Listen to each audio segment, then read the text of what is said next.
Gentleman. ಅಪ್ಪ ಅಮ್ಮನ ಜಗಳದ ನಡುವೆ ಕೂಸು ಬಡವಾಯಿತು ಅನ್ನುವಂತೆ ಪೋಷಕರ ಕಲಹಕ್ಕೆ ಜಿಗುಪ್ಸೆಗೊಂಡ ಬಾಲಕಿಯೊಬ್ಬಳು ನೇಣಿಗೆ ಶರಣಾದ ಘಟನೆ ಬೆಂಗಳೂರಿನಲ್ಲಿ ನಡೆದಿದೆ. ಅಷ್ಟಕ್ಕೂ ಬಾಲಕಿ ಸಾವಿಗೆ ಕಾರಣವೇನು ಅನ್ನೋದನ್ನ ನೋಡೋಣ ಬನ್ನಿ. ವೀಕ್ಷಕರೇ, ನೆಲ ಜಲ ಭಾಷೆಗಾಗಿ ಪ್ರಾಮಾಣಿಕ ಪತ್ರಿಕೋದ್ಯಮ.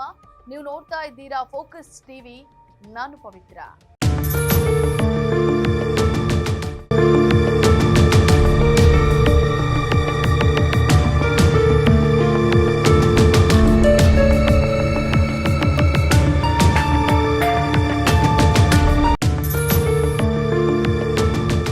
ಆಕೆ 17 ವರ್ಷದ ಬಾಲಕಿ. SSLCಯಲ್ಲಿ ಫೇಲ್ ಆಗಿದ್ಲು. ವಿದ್ಯಾಭ್ಯಾಸವನ್ನ ಅರ್ಧಕ್ಕೆ ಬಿಟ್ಟಿದ್ಲು. ನಿತ್ಯ ತಂದೆ ತಾಯಿ ನಡುವೆ ಕಲಹದಿಂದ ಬೇಸತ್ತಿದ್ಲು. ಹೇಗೆ ಜಗಳ ಮಾಡಿಕೊಂಡಂತಹ ತಂದೆ ಪ್ರತ್ಯೇಕವಾಗಿ ವಾಸವಾಗಿದ್ರೆ ಬಾಲಕಿ ತಾಯಿ ಜೊತೆ ವಾಸವಿದ್ಲು. ಇವರಿಬ್ಬರು ಮೊದಲಿಗೆ ಶ್ರೀನಗರದಲ್ಲಿ ವಾಸವಿದ್ರು.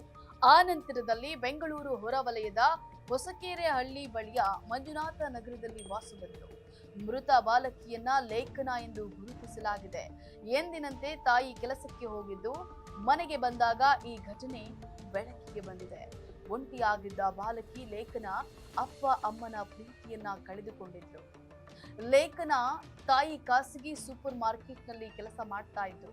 ತನಗೆ ತಂದೆ ಹಾಗೂ ತಾಯಿ ಪ್ರೀತಿ ಸಿಗ್ತಾ ಇಲ್ಲ, ನಾನು ಒಂಟಿಯಾಗಿದ್ದೇನೆ ಅನ್ನುವಂತಹ ಭಾವನೆ ಆಕೆಯನ್ನ ಸದಾ ಕಾಡ್ತಾ ಇತ್ತು. ಈ ವಿಚಾರವನ್ನ ಆಕೆ ಡೆತ್ ನೋಟ್ನಲ್ಲಿ ಉಲ್ಲೇಖಿಸಿರುವುದಾಗಿ ಪೊಲೀಸರು ತಿಳಿಸಿದ್ದಾರೆ. ತನ್ನ ಸಾವಿಗೆ ತಾವೇ ಕಾರಣವೆಂದು ಡೆತ್ ನೋಟ್ ಅನ್ನ ಬರೆದಿಟ್ಟು ಬಾಲಕಿ ಆತ್ಮಹತ್ಯೆಯನ್ನ ಮಾಡಿಕೊಂಡಿದ್ದಾಳೆ.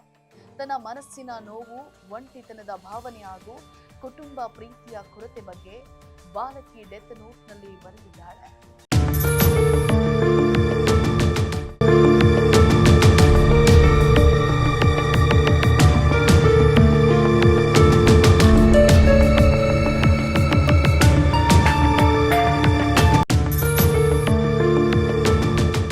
ಮಂಡ್ಯ ಜಿಲ್ಲೆ ನಾಗಮಂಗಲ ಮೂಲದ ದಂಪತಿ ಉದ್ಯೋಗಕ್ಕಾಗಿ ಬೆಂಗಳೂರಿಗೆ ಬಂದಿದ್ರು. ಆರಂಭದಲ್ಲಿ ಶ್ರೀನಗರದ ಬಾಡಿಗೆ ಮನೆಯಲ್ಲಿ ವಾಸವಿದ್ರು. ಆದರೆ ಆ ನಂತರದಲ್ಲಿ ಅವರಿಬ್ಬರ ನಡುವೆ ಜಗಳ ಉಂಟಾಗಿದ್ದು ಅವರಿಬ್ಬರು ಬೇರೆ ಬೇರೆಯಾಗಿ ವಾಸವಿದ್ರು. ತಾಯಿಯೊಂದಿಗೆ ವಾಸವಿದ್ದಂತಹ ಲೇಖನ ಸುಮಾರು 20 ದಿನಗಳ ಹಿಂದೆ ತಾಯಿ ಮಗಳು ಹೊಸಕೆರೆಹಳ್ಳಿಯ ಮಂಜುನಾಥ ನಗರಕ್ಕೆ ವಾಸ್ತವ್ಯವನ್ನ ಬದಲಾಯಿಸಿದ್ರು. ಒಂದೆಡೆ ವಿದ್ಯಾಭ್ಯಾಸ ಮೊಟಕು, ತಂದೆ ತಾಯಿ ನಡುವೆ ನಿರಂತರ ಜಗಳ, ಈ ಎಲ್ಲಾ ವಿಚಾರಗಳು ಬಾಲಕಿ ಮೇಲೆ ತೀವ್ರ ಪರಿಣಾಮ ಬೀರೋ ಮೂಲಕ ಒತ್ತಡ ಉಂಟು ಮಾಡಿತು. ಯಾರೊಂದಿಗೆ ತನ್ನ ನೋವು ಹಂಚಿಕೊಳ್ಳಲು ಆಗದೆ ಬಾಲಕಿ ಒಳಗೊಳಗೆ ಕೊರಗ್ತಾ ಇದ್ಲು ಅಂತ ಹೇಳಿ ಸ್ಥಳೀಯರು ತಿಳಿಸಿದ್ದಾರೆ.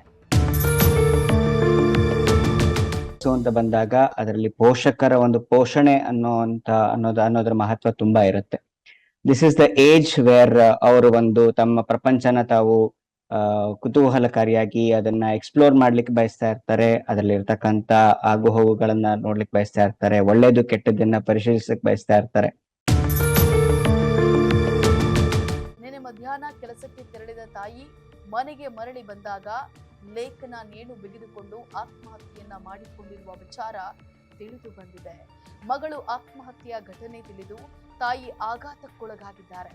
ಸುದ್ದಿ ತಿಳಿತಾ ಇದ್ದಂತೆ ಸ್ಥಳಕ್ಕೆ ಸಿಕೆ ಅಚ್ಚುಕಟ್ಟು ಪೊಲೀಸರು ಭೇಟಿಯನ್ನ ನೀಡಿ ಪರಿಶೀಲನೆಯನ್ನ ನಡೆಸಿದ್ರು. ಇನ್ನು ಮೃತದೇಹವನ್ನ ಕಿಮ್ ಆಸ್ಪತ್ರೆ ಶವಗಾರಕ್ಕೆ ರವಾನೆ ಮಾಡಲಾಗಿದೆ. ಈ ಸಂಬಂಧ ಪೊಲೀಸ್ ಠಾಣೆಯಲ್ಲಿ ಅಸಹಜ ಸಾವು ಪ್ರಕರಣ ದಾಖಲಾಗಿದ್ದು ತನಿಖೆ ನಡೀತಾ ಇದೆ. ಒಟ್ಟಾರೆ ಕುಟುಂಬದೊಳಗಿನ ಕಲಹಗಳು ಮಕ್ಕಳ ಮೇಲೆ ಬೀರುವಂತಹ ಪರಿಣಾಮಗಳ ಬಗ್ಗೆ ಚರ್ಚೆಗೆ ಕಾರಣವಾಗಿದೆ. ತಂದೆ ಹಾಗೂ ತಾಯಿ ನಡುವಿನ ಸಮಸ್ಯೆಗಳು ಮಕ್ಕಳ ಮನಸ್ಸಿನ ಮೇಲೆ ಎಷ್ಟು ಆಳವಾದ ಗಾಯ ಮಾಡಬಹುದು ಅನ್ನೋದಕ್ಕೆ ಲೇಖನ ಸಾವಿನ ದುರ್ಘಟನೆಗೆ ಸಾಕ್ಷಿಯಾಗಿದೆ. ಇದಾಗಿತ್ತು ಫೋಕಸ್ನ ಸ್ಪೆಷಲ್ ರಿಪೋರ್ಟ್. ನೆಲ ಜಲ ಭಾಷೆಗಾಗಿ ನೋಡ್ತಾ ಇರಿ ಫೋಕಸ್ ಟಿವಿ.